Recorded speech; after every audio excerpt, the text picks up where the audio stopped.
Thank you everyone for joining us today. This is the first of two Urban Design Group events, the second one being on Tuesday the 24th of February, and at which we're going to be looking at the revised NPPF and the design PPG as well. For those that don't know me, my name's Paul Reynolds. I'm past chair of the Urban Design Group, and I'm going to be chairing both today's event and the one in a couple of weeks.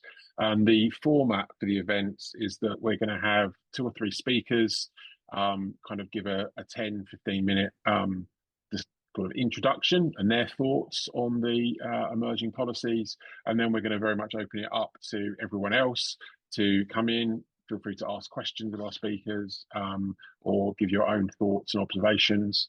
We're recording the sessions, and the aim is that we'll kind of use everything that comes out of these to help inform the Urban Design Group's official response to the two consultations, both of which close on the 10th of March. And obviously we very much encourage everyone to make their own submissions.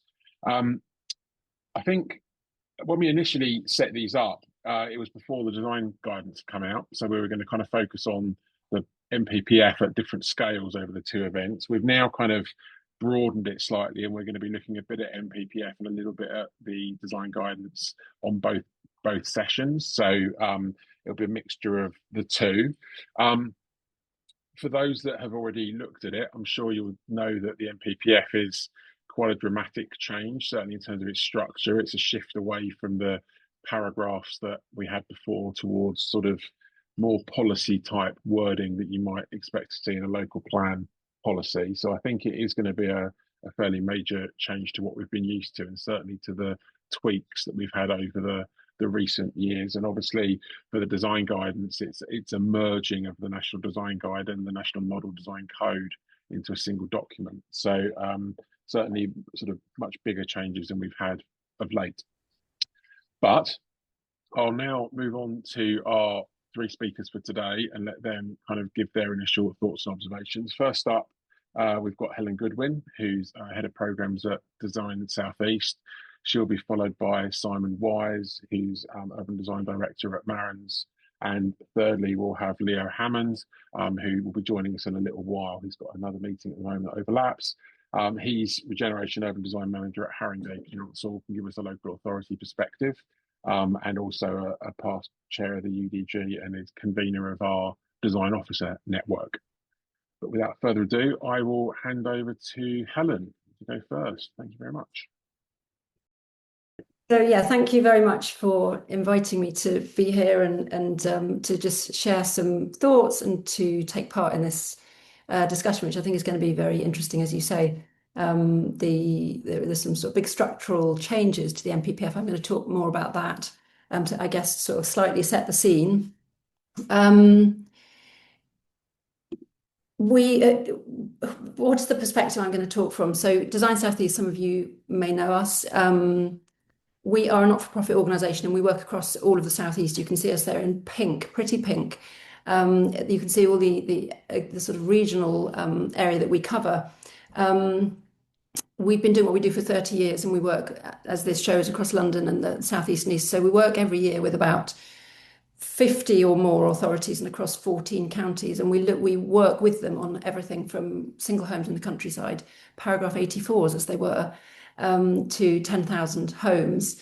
And that is through a range of services, but our kind of core service, if you like, is design review, and that's probably how some of you will know us. And I'm sure that many of you on the call are, including Paul and Leo, are members of our design review panel network.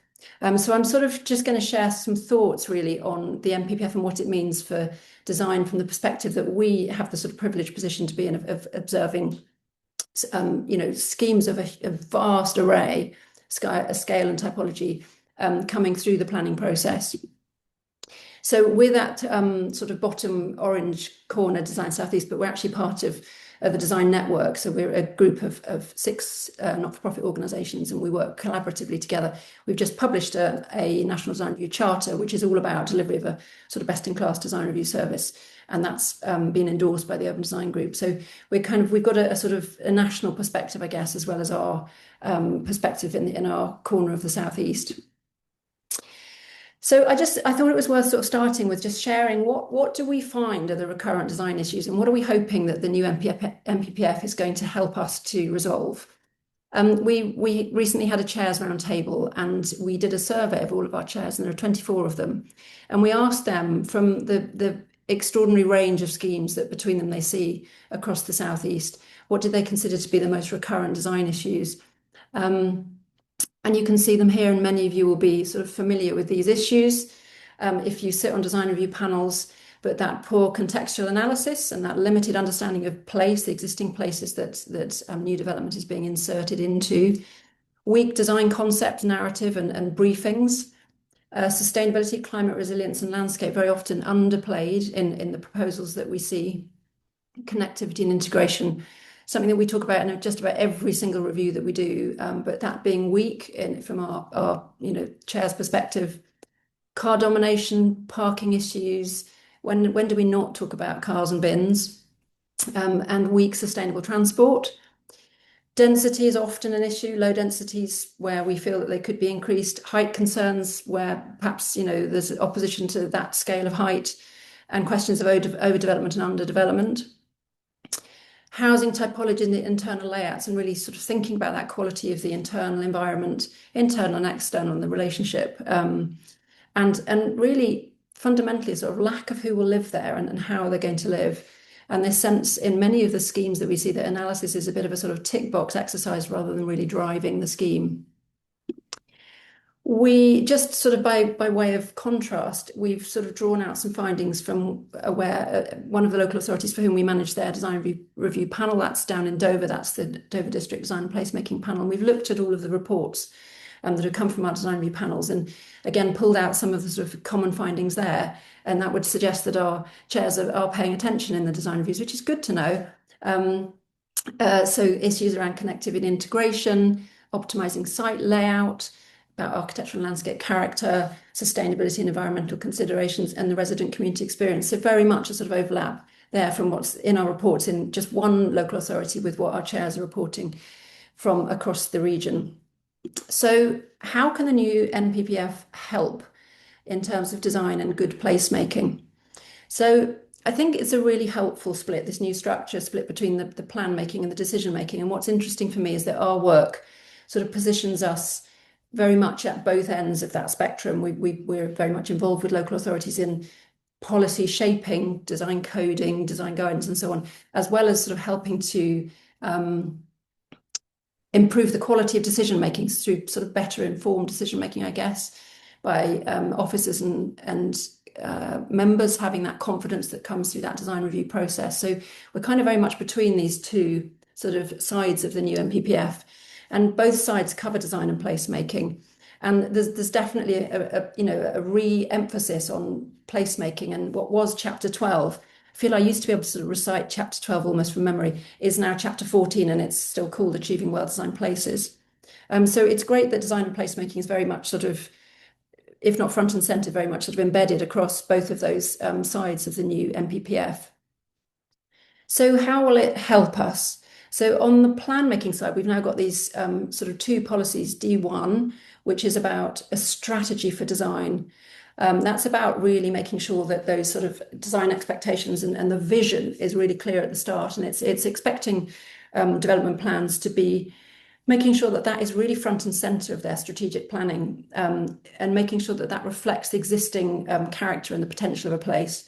But also being clear where the vision is one thing, but where design guides and codes or master plans can then help support those site allocations. I think this is about setting out where policy is sort of necessary in addition to the principles that are now set out in the NPPF, which we'll come to talk about in a moment. And then the second one being plan making, D1, which is about those local design guides, codes, master plans. So that's about how can we deliver on those design expectations and those visions that are set out in that sort of strategic plan making, which again is about sort of demonstrating local character and response to that, and that making sure that the codes or the guides or those master plans are informed by those a sort of really holistic perspective on economic, social, environmental conditions, for example, but also that they're proportionate and I think we've come from a world where we were that the National Model Design Code, there was a requirement for all local authorities to produce area-wide design codes, and thankfully, from my perspective, the new NPPF sort of pulls back on that, and there's no longer an expectation for everything everywhere all at once type coding, but more sort of specific and targeted. So there's definitely kind of a great emphasis on having that vision at the start, because in a sense, without the vision, you can't really know what it is that you're designing in relation to. So we feel that that's strong. On the other side, the decision making, how will the new NPPF help? So again, two policies there, D3, which is about the key principles for well-designed places. So they call them principles for well-designed places, and there are 8 principles. And that maps across to the 10 characteristics of well-designed places that we're probably all quite familiar with from what was formerly the National Design Guide, which is now, as Paul mentioned, going to be sort of wrapped up within this new design and planning PPG. And I think what's really interesting there is that although they map across, they're not exactly the same. And for us, in terms of those principles, what we're pleased to see is that there's the question of context, which, as we all know, has to be the starting point for any design, is sort of slightly separated out then from the 7 principles, which relate a bit more closely to the previous 10 characteristics, but some of them have been wrapped up together. What I think is really great about this is that where those 10 characteristics sat in a separate document in the National Design Guide, they've now been brought into the NPPF. So they've got, I hope, more kind of teeth and more traction. And they're going to be a better tool for local authorities to kind of refuse if it's not demonstrating against those well-designed places. But I think one of the things that's interesting for us is that in the work that we do across all of those authorities, a lot of the time the development management officers that we're working with they're not actually aware of the National Design Guide, and they've never read it. And it's not a tool that DM officers are using in their assessment of schemes, of their cases, when they're through the pre-app process to negotiate with applicants or even at determination. So I think it's great that those principles have now come into the NPPF to kind of guide, to be a set of guiding principles.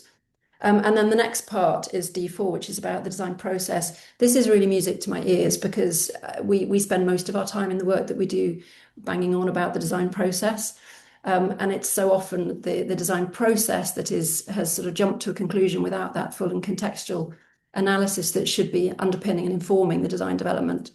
So it's great that the design process is sort of emphasised there in that part of the decision-making side of the document. And I'm glad also that it refers and will relate closely to the PPG, another catchy planning acronym, which is about sort of the how to do the good stuff. But we're very pleased to see that the D4 makes reference to the inclusion of design review panels. So it feels as if there's a lot of good stuff in there for kind of helping to really push for design quality. Of course, that also includes giving people the confidence to refuse something when it's not good design. So there's a lot of design sort of threaded through lots of other parts of this. In the plan making section, I'm not going to talk too much about these, but there are supplementary plans. They're still going to have a role, but they're going to play probably a sort of lesser role than previously. There's reference to land use, which is all good to see, to do with sort of previously developed land and large scale residential and town centres, and sort of what some of the design considerations should be, prioritising those in those specific types of area. And on the decision making side, design relates to quite a lot of those aspects. There's to do with engagement processes, which is so important to make sure that communities, the design is responding to community needs. It's great that climate is there, and it's about sustainable site allocations. Again, we spend a lot of our time reviewing schemes that are just nowhere near any public transport. They're never going to be sustainable just by virtue of where they are. So great that that's sort of, again, foregrounded in policy. Talking about energy saving development, again, music to our ears, because we spend a lot of time sort of trying to encourage a more embedded approach to sustainable development, so that it's really driving design from the outset rather than a bolt-on at the end. And that's everything, as you know, as urban designers and practitioners, to do with everything from the sort of layout and orientation and so on. There's useful stuff on large-scale development, and there's useful stuff at the other end of the spectrum on isolated homes, which still have to be exceptional. Those are those paragraph 84s, of which we see a lot, and which are very difficult for local authorities to kind of make a judgment on if they don't have in-house urban design expertise. And that's probably why they call on the support of design review panels for those. But it's great that they're still there, and there's still that requirement for exceptional design quality. And there's stuff relating to design of travel sites and rural businesses. So it's woven very much through, which is great. One of the parts of the new document that I really enjoy, and I'm very pleased to see, is chapter 16, which is about promoting healthy communities. I think for us, particularly in the work that we do at Design Southeast, we find that we're often talking about design, but we're really talking about the end goal being about the creation of kind of places that are well designed for the people who stand to benefit from them. So it's great that that sort of focus on promotion of healthy and inclusive, I think it's very important that word inclusive is there. What inclusive means, I'm not sure that it's that specific on that, but at least it's there in principle. Questions again around, great that it encourages engagement to sort of democratize the planning and design process, development process.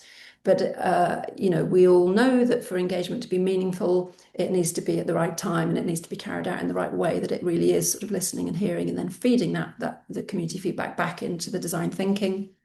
This chapter also focuses on the provision of community facilities, but also infrastructure, for the places where, if we're going to be building at scale and creating places for population growth, we need to make sure that we're not just putting the homes, but that we're integrating them well with the right infrastructure.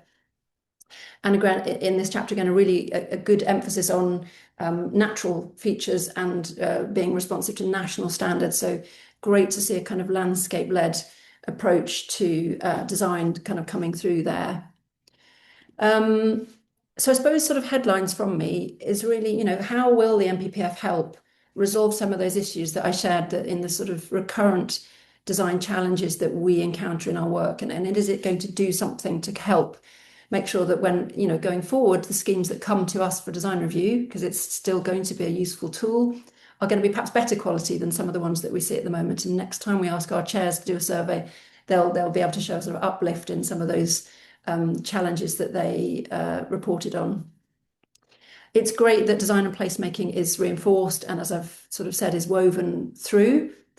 It's great that there's an emphasis on density and quality, because we're often finding challenging discussions with developers around viability and what that means, and about sort of market, what's saleable and so on, when we're working with some of the volume house builders. And it's great that it's looking about efficient land use, and that really does seem to be emphasised here, so that perhaps it's not going to be business as usual going forward, and we're not going to be sort of pepper potting standard housing types across the countryside. We're very pleased that it makes reference to ensuring there's access to and encouraging the appropriate use of design review.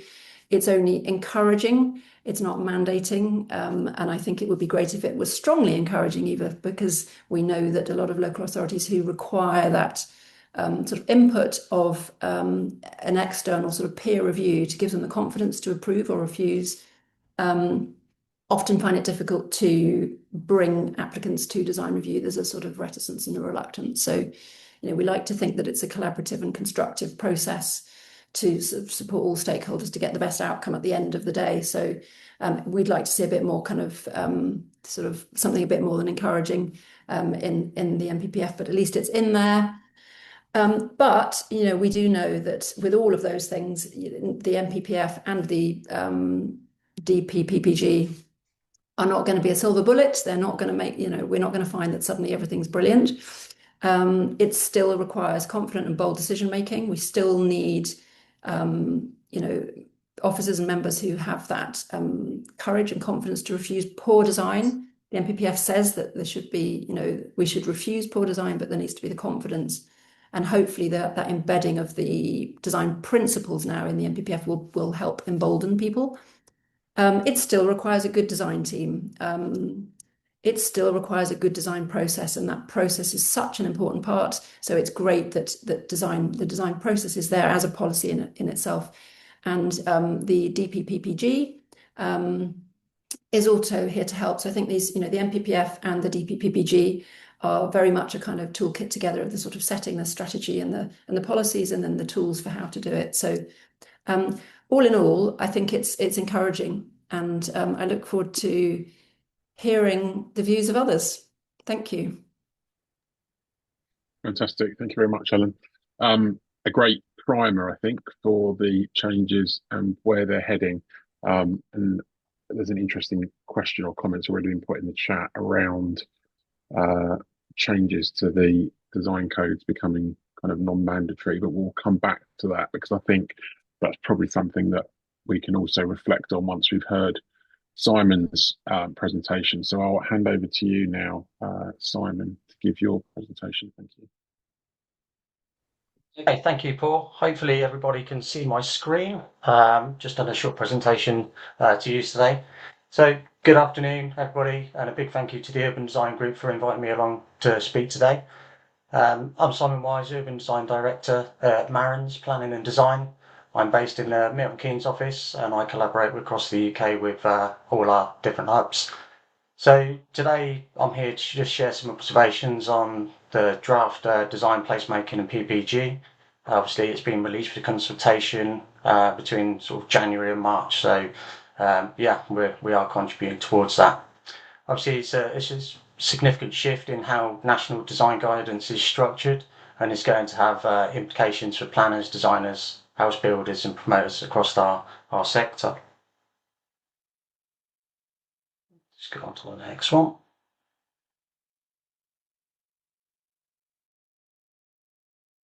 There we go.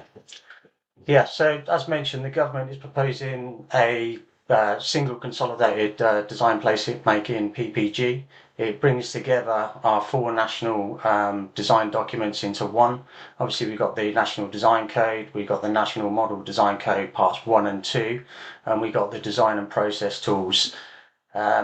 The new guidance will sit beneath and support the NPPF 2025. And I think their intention is quite clear, and it's there to sort of reduce uncertainty, simplify interpretation and raise national benchmark for sort of residential design quality. So instead of navigating multiple documents, we'll have one central reference point, and it's going to carry weight going forward.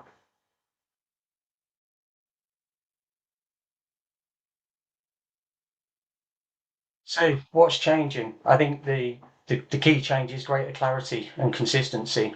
The government wants guidance that is easier for planning authorities, applicants and inspectors to apply in practice.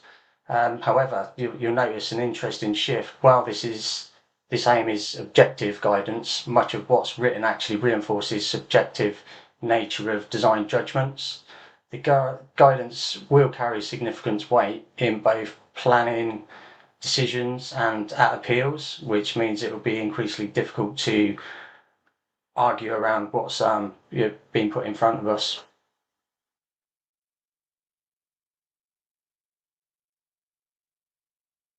So why does this matter? I think this matters because PPG is used every day by case officers, development management teams, design review panels and inspectors at appeal. I think the government's view is better design leads to fewer refusals, fewer appeals and less community opposition. I think the balance is clear. This will be this will require deeper upfront design work, stronger justification and more scrutiny on post-consent changes.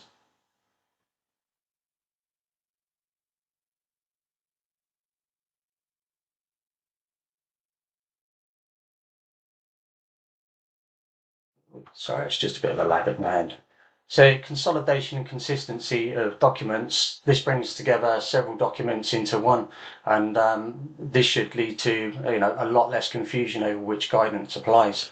I think with everything, every project we approach, there's so much guidance out there that we're referred to different documents here, different standards, whether it's, some of the ones on the screen, whether we've got the guides, the codes, manual for streets, Essex design goes, DP32.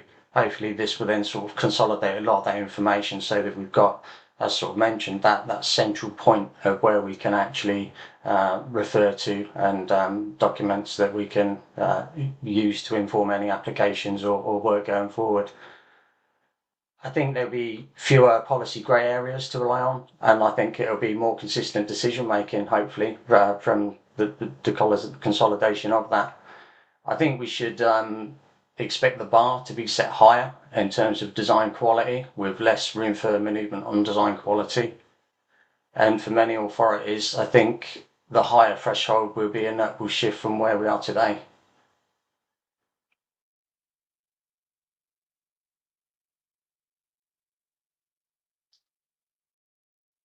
So the rise of the design code will now take sort of centre stage, a lot more prominence. I think the national design code is embedded within the PPG, and where local design codes exist, the expectation is it's simple, that you follow that design code. If a scheme deviates from what is expected, the justification must be robust with a good justifiable design narrative. And I think even if a design code isn't adopted, code-based principles should be still expected to be applied to shape any future development proposals going forward. I think one of the sort of key messages is design codes promote quality and coherence and not uniformity.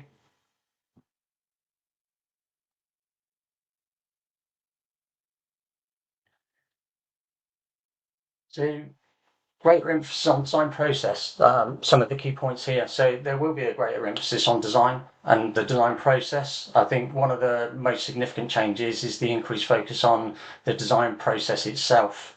I think that the PPG expects a lot more thorough contextual analysis, where we're delivering development, there's expectations that we really understand that place. We look at local context, we understand the places where we're designing. We look not just at that site and at that context, as we mentioned earlier, about the infrastructure, the connectivity, and all the other things to support that.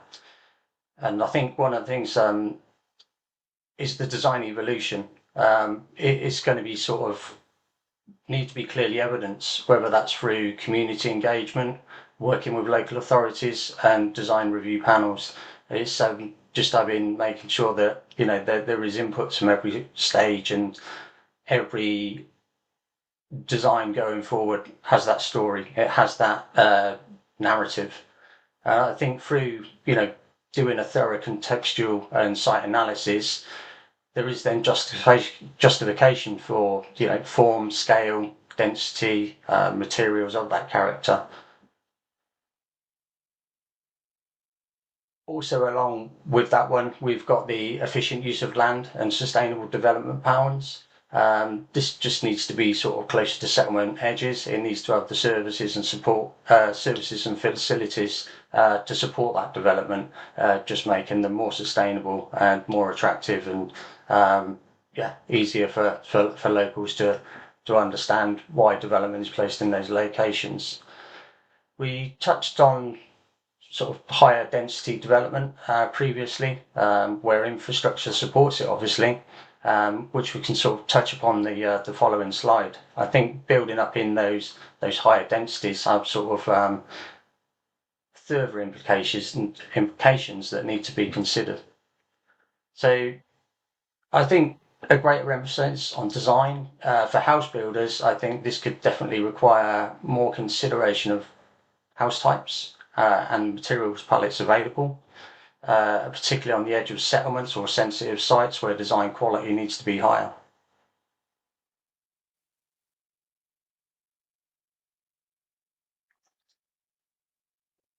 We sort of just touched on density. This one sort of looks at it a little bit more in detail. So the guidance strongly supports high density, design-led development in well-connected, sustainable locations. That includes higher density development within 800 metres of rail stations. which will be assessed on their suitability and and building sort of higher densities around public transport corridors and in existing social infrastructure. To accommodate higher density, there's a lot more things we need to consider, and that goes back to the basics of block structure, what those blocks might look like. It might slightly change from the typical standard of 50 by 100. We might be looking at bigger, deeper blocks to accommodate a different series of parking scenarios. I think with the density is housing mix. To achieve the higher densities that some local authority, what they're expecting. When we take a site, we look at local authority housing mix. When we're sort of putting those two together, we're not achieving the densities that we could be getting to. So there's going to need to be some flexible from local authority in terms of addressing housing mixes to meet those densities. When you're given a typical housing mix that's just got your 2, 3, 4 bed homes, minimum amount of apartments, trying to get to a certain density in those locations is near impossible without sort of discussions and refinement of that.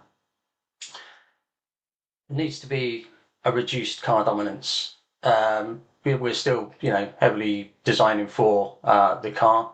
I think these higher sort of density developments around rail stations, a reduction in car standards, although I think there needs to be acknowledgement that although we're building around potential rail stations, that not everybody is going to be getting on to that rail network. I think we've still got to plan that, there is going to be a high proportion of people that is still going to be dependent on the car to then go on to their journey or their sort of workplace after that.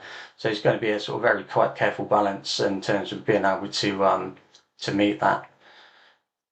Along with providing the higher densities, you've got higher density, you've got higher population in sort of short sort of areas of space. Along with that, we need to address the amenity quality and the spatial standards to make sure that there is no sort of pressure on supporting infrastructure, such as public transport, education, school places and local services, making sure they're all sort of done in proportionate to the level and volume of development that's being proposed within that area. And I think most importantly, where an area is evolving, the guidance accepts that matching existing character may not be appropriate to that. If we've got a small village with a rail station, which is relatively low density, and you're expected to produce high density within that location, I think there's got to be a slight balance there.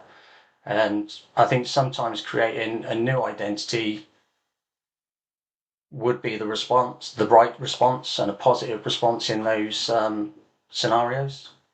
I think I've just lost my slide there.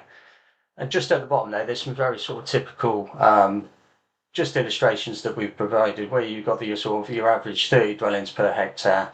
It's all your sort of detached, semi-detached houses on plot parking. And basically what we tried to sort of slightly demonstrate here is if we're moving up 40, we start to lose a lot more of the detached properties. We're now going into the sort of the semi-detached, maybe a few apartments. We're changing the parking typologies. It's more on plot. There's less garages, so parking at the side. If we're going up to the 50, we can see there that actually we're having to start incorporate a lot more apartments on there, which starts to change the nature of that block structure, the parking standards and the parking typologies we're provided. So hopefully a little visual there just sort of gets us to understand a little bit more about the difference and the shift that we might be looking at. One thing I did sort of pick out in the NPPF, just going back there, was the make streets tree lined unless there are strong reasons why not. But does the PPG acknowledge this practical consideration? I think in order for us to achieve this, car dominance must be reduced and we must be designing for people and not cars. Also, lighting and displays need to be rethinking for us to accommodate trees. and the maintenance and the long-term costs and responsibility really does matter for us to achieve this. There's so many developments, designs and master plans that we're putting forward, and we're creating attractive streets. We've got tree lined. When this comes to reality in terms of delivering these, and we're working with highways, maintenance, local authorities, we go from a very sort of attractive tree lined street to something that can look very bare and not accommodate any trees. So I think a big shift in enabling us to be able to reduce the need for designing for cars, look at visibility displays, look at lighting, discussions with maintenance and costs would support us being able to deliver a lot more attractive streets. I think by supporting tree-like streets, it's not just about placemaking. It's not just about making it more visually attractive. It's about climate resilience, placemaking and well-being. But it must be designed and planned properly, working with the right people. So some of the short-term actions, engage with the consultation, either directly or through industry bodies. We have until the 10th of March to have our say. Integrate more design code principles earlier in the site promotion to reinforce the design narrative. And then some of the medium-term things is really start to strengthen design and access statements with strong design narratives. Create a strong story that really backs up our design. And then we need to sort of start factoring in enhanced design expectations into viability. Going forward, I think we're just going to have to provide a lot more robust applications. Nothing about kicking anything down the street in terms of dealing with any issues such as drainage, noise mitigation, earthworks. I think there's going to be a lot more will be a lot more tighter in the future in terms of being able to play the viability card a lot later down the line. So it's just making sure that outline applications are more robust, technically informed, and can stand up to any sort of scrutiny that's put on them later on down the line.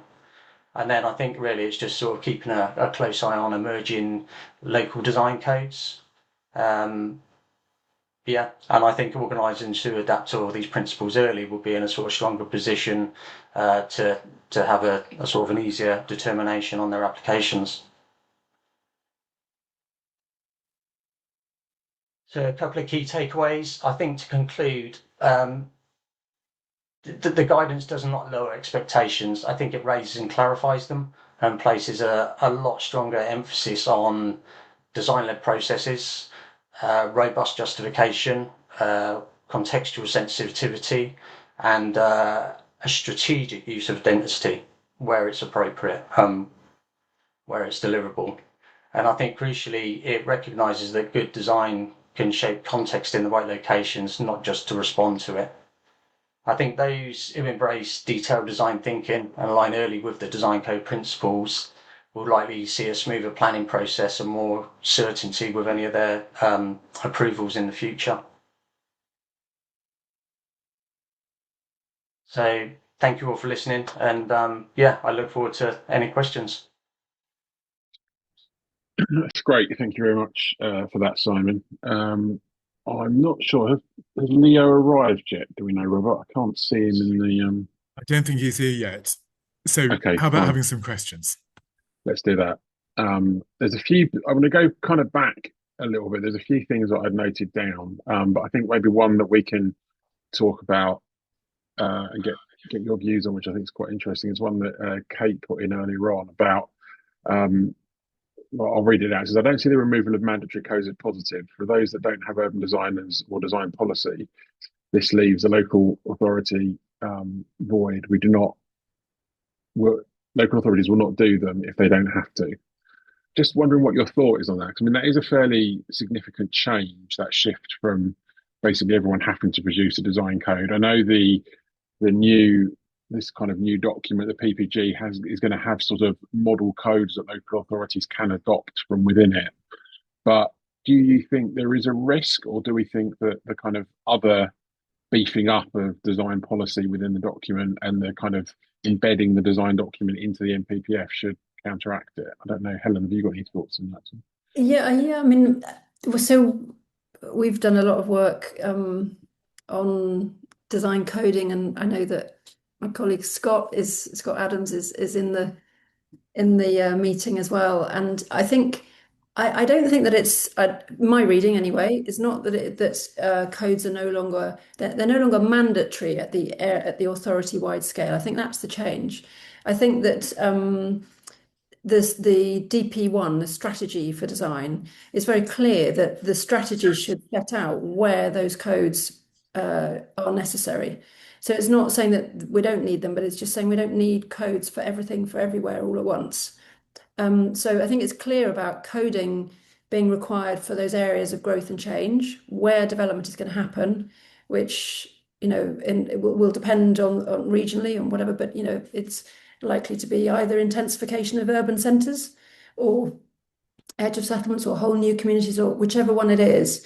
And I think it's just being clear. I think DP1 is saying we're not throwing the baby out with the bathwater here. We're not saying that the National Model Design Code is sort of gone. We're just saying that in its new form coming forward, and that as you said, there are going to be some sort of model ones.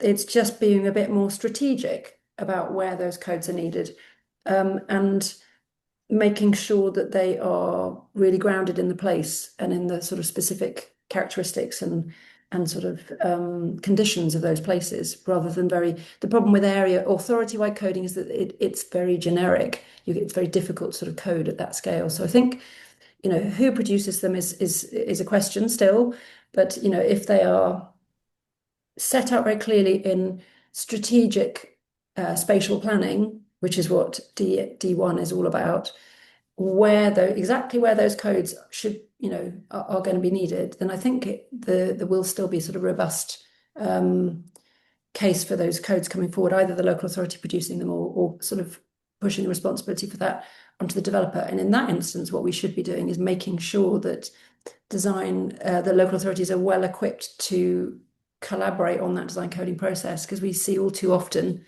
codes being created for places where basically the developer is just making the code to code for the thing that they want to build, as opposed to the code being the thing that regulates what we want to achieve, that achieves the vision that will be set out in the D1 strategy. So I don't think codes have gone, and I feel sort of in a way happier that they are more targeted and therefore will potentially be much more useful.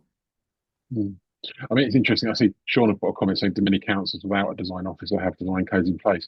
I certainly think that probably a number of the better or the more enthusiastic design codes that I've seen tend to be from authorities that have good in-house urban design teams and are really keen to kind of push them. So I suppose there is that question as well. I suppose if they don't have the design people in-house, is there as big a drive towards having the design policy? Simon, have you got any thoughts on that in terms of that change? Yeah, I think one of the key things, just sort of picking up on what Helen was saying in terms of some of the design codes that are sort of taken and retrofitted into developments and done in that way. Maybe there is a different mechanism where there is different contributing factors to that, such as local authority, communities that sort of have an input into that design code. I think rather than just sort of producing something that fits the model, maybe it is something that comes from a sort of a wider audience where that design code's created, and then that's applied to that development so that it meets everybody's requirements and the standards. I'm not sure whether that's sort of answering the question, but maybe that's one of these things where we could probably sort of improve design quality and probably get better outcomes for developments. Yeah, I mean, I think certainly there appears to be a bolstering of design stuff within the document generally. So actually, from that point of view, and that becoming mandatory, not mandatory, but that becoming part of the NPPF itself, then I think hopefully there will be kind of more tools as a way of being able to rebuff stuff that isn't good design. I know there was actually an MCLG session this morning around the new document, and at that they were trying to, they were keen to say that part of this is about trying to reduce conflict. And again, someone put a question up about sort of how do all these different guidance documents interact and which one trumps the other. And I think part of what they're trying to do is actually to remove that need to have one document trumping another, because hopefully there's a kind of general tidying up of guidance at the different levels as they come through. Right, still no sign of Leo, so I shall take another one. So much in the chat, I'm going to scroll right back again. Again, one that's a kind of very specific point. Evie put it in. Policy PM13 talks about quantitative standards being used for design and placemaking. What do we think they might be? I mean, I suppose density is the obvious one that jumps out in terms of a quantitative standard, but I don't know if anyone else has any thoughts on that, Simon or Helen. I saw the question. I wasn't quite sure that I understood it. Are we talking about? So I think is that to do with sort of housing allocate? Well, so the wording is PM13 setting standards. Quantitative standards set through the development plan policy should be limited to infrastructure provision, affordable housing requirements, parking and design, and placemaking. And where this will provide clarity and a high degree of certainty about the requirements that relevant development proposals are expected to meet. Such standards should be justified, drawing upon evidence such as local characteristic and need, not cover matters already addressed by building regulations other than to do with accessibility and water efficiency, nothing to do with the layout of buildings. So I suppose what they're saying is, and there's a point around space standard, I think. So basically what they're saying, if you want to prescribe space standards, you have to prescribe the national space standards. You can't kind of have your own. But I suppose one thing that you could have there in theory is you could say, maximum of 2 spaces per dwelling for car parking. And certainly within the PPG, there is reference to, which I think is quite interesting, something that's come up a little bit in discussion lately, around maximising coverage, or the quantity of parking as a kind of percentage of the coverage of a particular site rather than a number of spaces per dwelling. So I'm just wondering where else, other than parking, is there anywhere we think that we could put kind of numerical things into from a design point of view? I mean, I don't know if I don't know if it's directly relevant to this question, but I do think that there needs to be something around ensuring that there's a design-led approach to urban capacity study, that it's not just about kind of numerical calculations of how many houses could we put on here, but actually taking a design perspective first and foremost and going, what's going to make a great place here, and all those other considerations that need to be part of that, to do with, everything from sort of topography and conservation areas and all the other sort of contextual understanding and so on that needs to come with it. I think there's a danger of I don't know the document intricately enough to know whether that's sort of addressed, but I think taking a design-led approach to, not just a quantitative approach, I guess is what I'm saying, to sort of how much development we can put where is a really, really important point that maybe needs to be strengthened. I'm not so clear. Yeah, I think there's a fine balance to be taken here in terms of the design-led approach and the sort of the commercial aspect of things. I know there's a lot of requirements out there now where it's maximum spaces per dwelling. A lot of developers want to provide so many spaces for their sort of larger units, which they're capped at. So it's sort of 2 sides of the story really, in terms of trying to reduce the parking standards, reduce dependency on the car, and then what sort of developers can really sort of sell in the market as well. I think there's a sort of a fine balance there of the sort of design, the commercial aspect, and working with local authorities, working with our clients, and just trying to sort of compromise and find something that's working for everybody. Yeah, no, I agree. Okay, Leo has arrived, so what I will now do is ask Leo to give his presentation, and then we'll come back to the Q&A. Thank you. Thanks, Paul. Sorry I missed the beginning, everybody. I've been stuck in a very important meeting that I couldn't get out of. So sorry to join this late, and sorry if I repeat anything. Let me just see if I can share. Thank you. Okay, so hello everybody. For those who don't know me, my name's Leo Hammond. I'm a Regeneration Urban Design Manager at Haringey Council, and I'm also the Convenor of the Design Officers Network of the Urban Design Group, as well as being previous chair and on the Executive Committee. So perhaps some of you remember what we had before the NPPF, if anybody remembers that. We had a huge amount of paperwork and PPGs and RPGs and all sorts of bits and bobs. And I personally think that the NPPF in the slimline version is actually kind of amazing to go from all of that to this. Yeah, we've lost some bits and bobs, but we're gaining them back slowly but surely. And it's had lots of iterations since it was introduced in 2012. However, and previous piece I mentioned this is definitely the biggest, or certainly for me, it's a major restructure and approach, really. And the draft that's out at the moment is just a draft. It's out for consultation until March, much like the PPG as well. So what are the headlines? Well, it's all behind Labour's promise of 1.5 million homes and this challenge, particularly for those of us in the public sector. But the elephant in the room, perhaps, is kind of a problem, not necessarily with the planning system, but with getting schemes built. We've got 1 million homes with planning in the UK, which aren't built out. We could have 2 million homes, 3 million homes. It's not going to make any difference to the housing crisis. Got to get them built. So I think the government's been doing bits and bobs, but probably should be doing more, I would suggest, on getting homes built and construction, rather than necessarily playing with the planning system. Albeit there's some very good stuff here, which I'll get onto in a second. And plus something sort of, we campaign for in the Urban Design Group. It's not just about homes, 1.5 million new homes. Well, what we actually want is neighbourhoods and places, and homes are part of that. Anyway, so let's get back to the new draft NPPF. I'm going to concentrate on design. There's 12 key policy changes. I'm sure the other speakers have mentioned that, or you've seen them yourselves. And it probably signals a bit of a shift. I mean, I studied in the States, in my urban design masters in Berkeley. I got to know a zonal planning system. For me, this is getting closer to a zonal planning system, and we'll talk about that in a second. So let's have a look at some of the proposed changes, and lots of it is good stuff. And I think it would definitely help the designer and urban designer working in local authority, advocating for good design. So let's have a look at a few of those bits and bobs.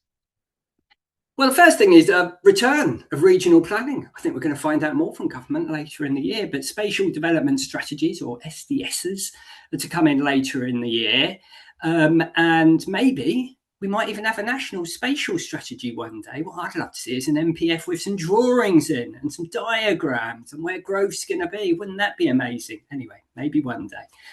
Concentrating on local plans and plan making. Local plans must now have a spatial strategy. A lot do, not all do, but it's definitely good news. Here's an example of Sevenoaks. We can see something very clear and spatial and images, not just reams of text.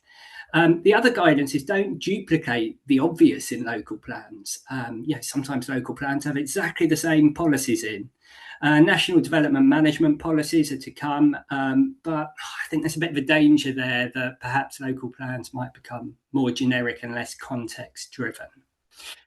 Hopefully it'll speed up plan making. I think what it says is 30 months to prepare and adopt local plans. That's a big change. I've worked in a policy team doing design policy in a local authority.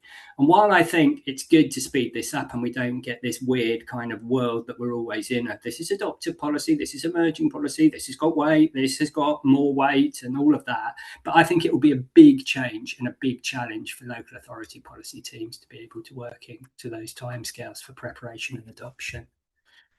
It's more explicit about the role of plans in identifying where design guides, codes and master plans are needed, including for site allocations in areas of change. I think that's absolutely great. Site allocations need to be absolutely clear, not just a number. It really helps development going forward and those designers and clients that pick up sites. And it also introduces new policy on early engagement in plan making to promote a vision-led approach. And it also includes a reference to the connectivity tool. I don't know if people have used this. I've been using it. It's very useful for assessing site connectivity and informing site selection. God, that'd be great when you're doing site allocations, won't it? Hopefully when you're outside urban areas especially. If you haven't used the tool, it's really useful. It's on the DFT website. It's basically like PTAL in London, but for the whole of England. And it'll be very useful for site allocations, as I say. And it moves away from a legal requirement for authority-wide design codes. We'll come back to design codes in a second when we look at the PPG. So very quickly, so that was on plan making in the NPPF. On pre-app, the principle that development that is not well designed should be refused is retained. That's good, we would expect that. And the policy, draft policy, I should say, in the NPPF takes a firmer stance on encouraging design review and ensuring its outcomes are taken into account. So a bit more weight for design review, so we don't get kind of stuff on the left, really. And sorry, the image on the right is kind of how design reviews used to be, a bit pale, stale and male, but the best design reviews are generally much better represented these days, I would hope. So onto housing and density. This is where the zonal approach comes in. So it's a brownfield land focus, plus the sort of green grey belt stuff. I won't go into that. We've had other events on it. But building homes around stations, and it actually mentions specific densities here. Minimum densities of 40 to 50 dwellings per hectare. So this was a site I worked on when I was at Pollard Thomas Edwards, right next to Cambridge train station, and we actually pushed the densities up, working with local people. It went up to probably about 80 or 90 homes per hectare. All right, Cambridge and a very central site, but we started with people telling us to go at 40 or 50. Also urban and suburban densification and support of small and medium sites. Another really interesting one is specifying a diverse mix of housing typologies, especially given our kind of aging population. So housing for older people, M42, M43 standards from building regs are specifically mentioned. I'm no expert on sustainability, but I did enjoy reading a lot of the sustainability section. Others will know it better who are more experts. I just come at from really an urban design lens. But the additional references on proposals contributing to climate mitigation, adaptation, transition to net zero, how development proposals can incorporate and connect to a network of green infrastructure, and then bits like Swift bricks that we can see here. Little bit on movement and parking, a bit tongue-in-cheek here, sorry about that. But the policy also directs readers to national design guidance, which I think is really good. So that will mean officers and design officers can use manual for streets, I specifically mentioned in the document, and useful for those working on big schemes that are messed up by less enlightened highways authorities, which are just killing placemaking on what their requirements are for street widths, home zones, etc., etc. Manual for streets could be very important there.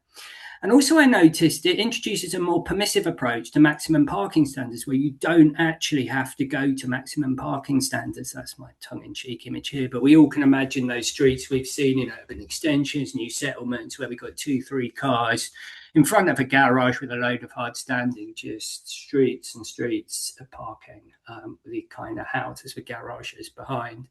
So, I mean, might even be able to build terrace houses again, which would be amazing, especially in kind of suburban and urban extension schemes where house builders really just want to build semi-decent detached, because that's what the parking standards are pushing them towards.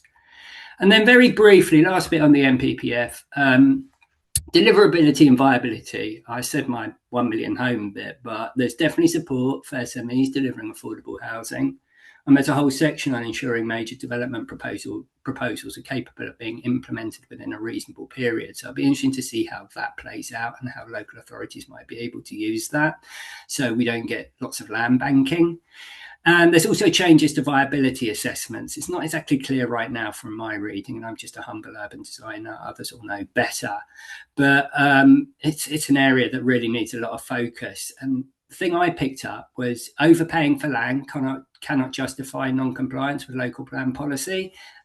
I don't know if that's in the existing NPPF, others might, but I mean, the fact that it's there, it will be incredibly useful to design officers up and down the country. So let's hope that that stays in to the final version. I mean, just very briefly on the draft design and placemaking PPG, also out for consultation until March 26. Unlike the dryness of the NPPF, where we just got reams and reams of text, as I say, I'd love to see some images in it one day.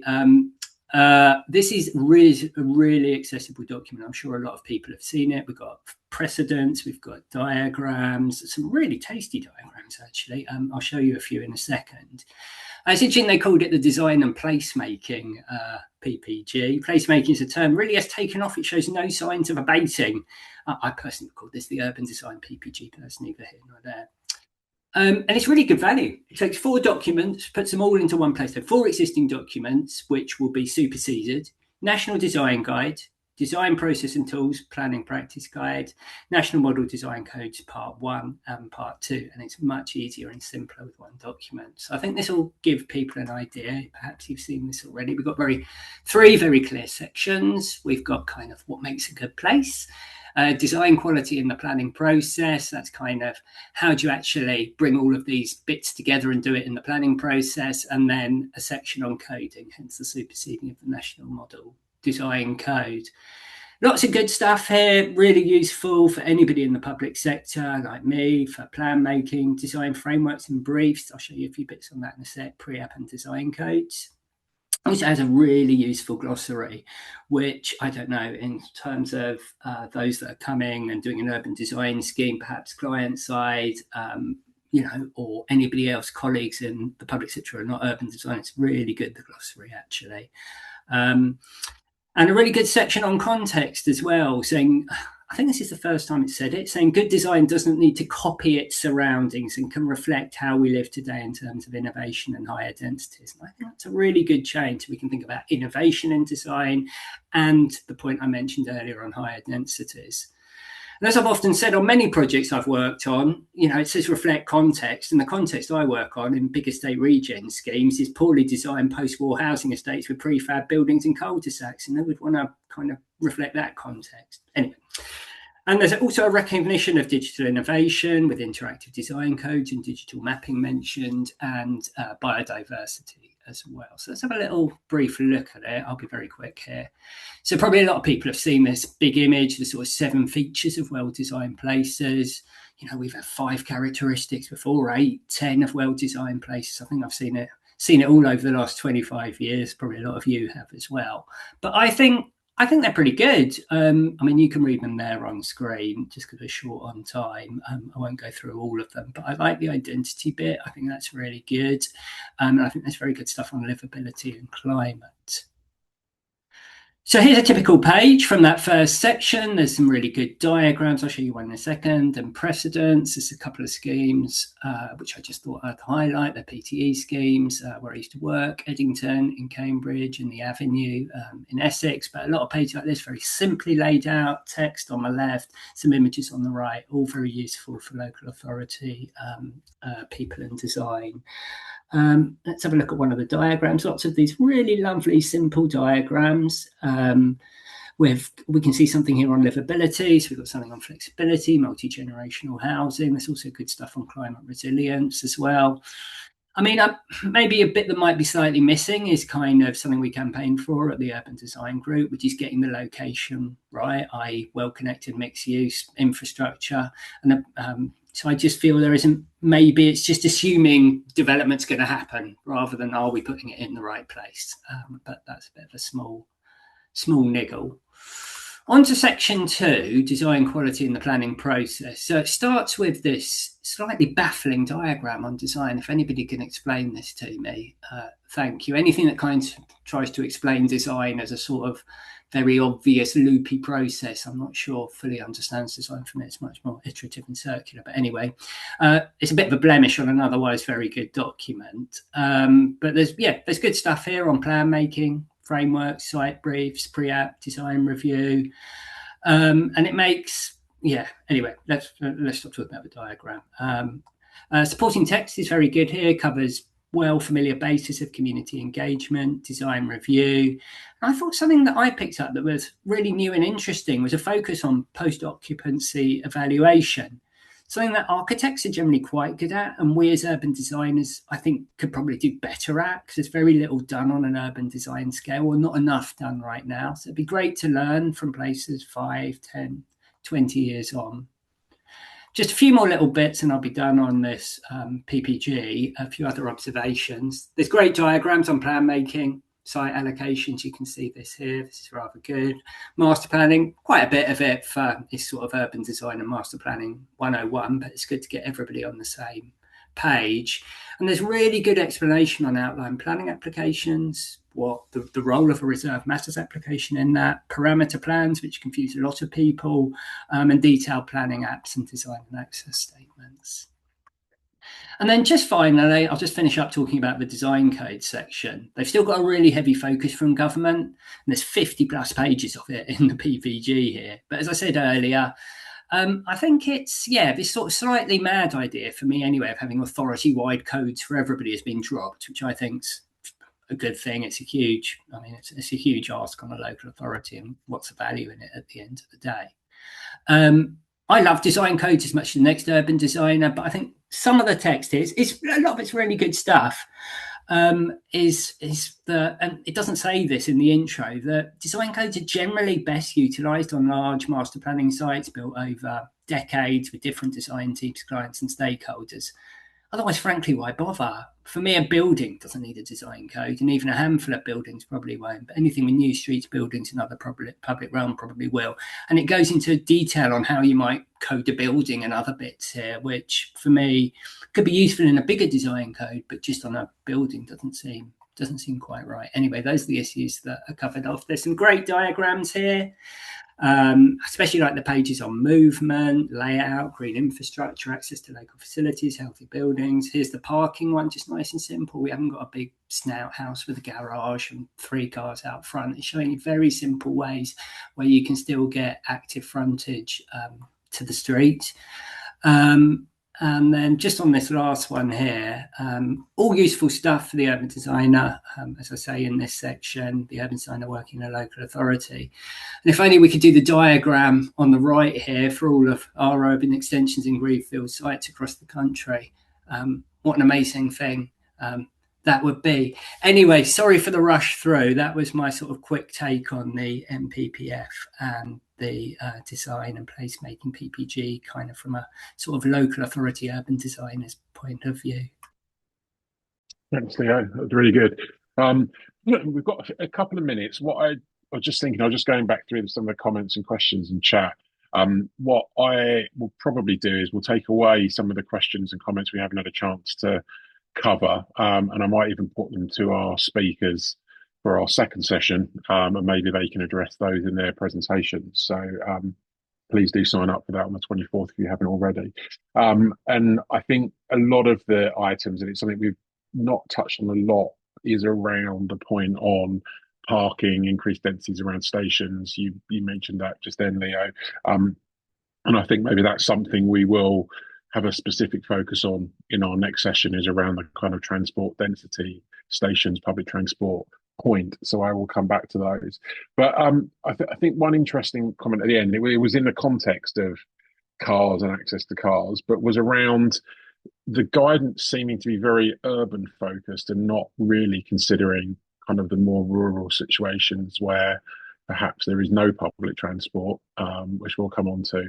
But I'd be interested to get sort of thoughts from all three of you, Simon, Helen, Leo, around, do you think this is, what we're looking at are kind of broadly applicable everywhere, or do we think there is a bit of a kind of urban emphasis towards everything?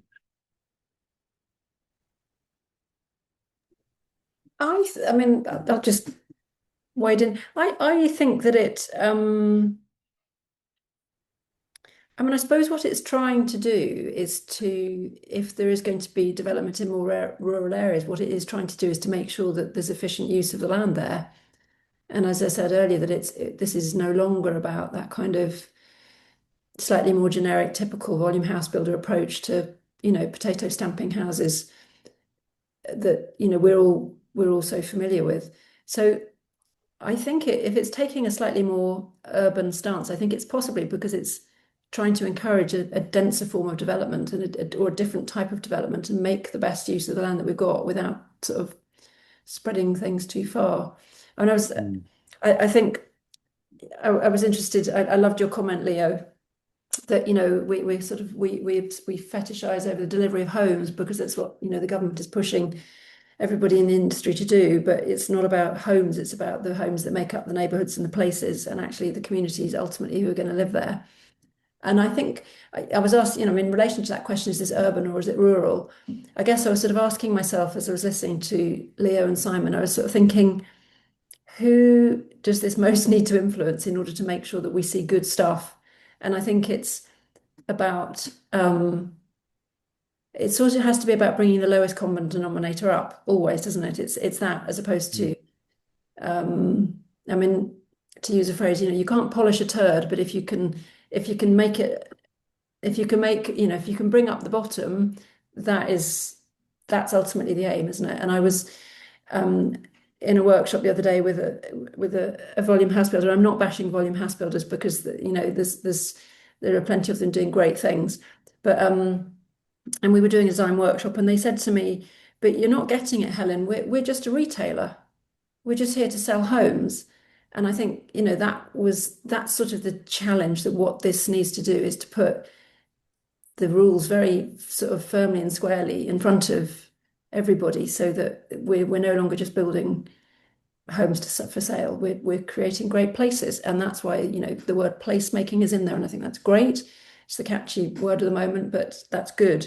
So those are places, whether we're in an urban or a rural, and I think the principles. And it is interesting that they're now design principles. It's not the characteristics of well-designed places, it's the design principles that contribute to, there was the design principles that contribute to movement. It wasn't saying, here's what a well-designed place is. It's almost changing the direction from the end product to the process of getting there. And I like that. I think the NPPF, thanks, Helen, I'll echo a bit of that, but I would go further and say the NPPF and the government are very focused on urban areas and brownfield, and that's the right thing to do. So therefore, there isn't a load on rural design, because there shouldn't be a load of building on greenfields, albeit that some will happen. And I agree on the fact that it's bringing up the lowest common denominator. But what I like about the PPG is that it's encouraging innovation, and it specifically uses that word. So if you want to go and do and push design envelopes and do things differently, which, I'm sure we've all done in our careers, I certainly did a PT, and we look at things differently, you can do. And it's also, and it won't be perfect, but it's got such good stuff on talking about manual for streets, talking about street design, and not having maximum parking standards. We all know that can kill places, especially in suburban and rural locations, even urban locations, and that we can't build terrace houses anymore outside kind of London, because you need 2 parking spaces in front, and it just doesn't add up. So I think there's actually some really good stuff in there that brings up the bottom, hopefully, but also allows the top people and the top developers and those with ambition to really take it to the next level, which I think is quite exciting. Yeah, I agree. Simon, did you have any final thoughts? Yeah, I mean, I think the guidance is good. I don't think it's a one size fits all, and maybe these developments just sort of need to be judged on their own merits, whether it's sort of that rural or urban location in terms of what the provision is, services, facilities, etc. So, yeah, it's good to have it there, but like I said, it's not one size fits all. No, absolutely. Right. Okay. We're a couple of minutes over time. So thank you everyone for joining us today. Thanks especially to Simon, Helen and Leo for sharing your thoughts. As I said, this will all be feeding into the UDG responses, which we'll be submitting before the 10th of March.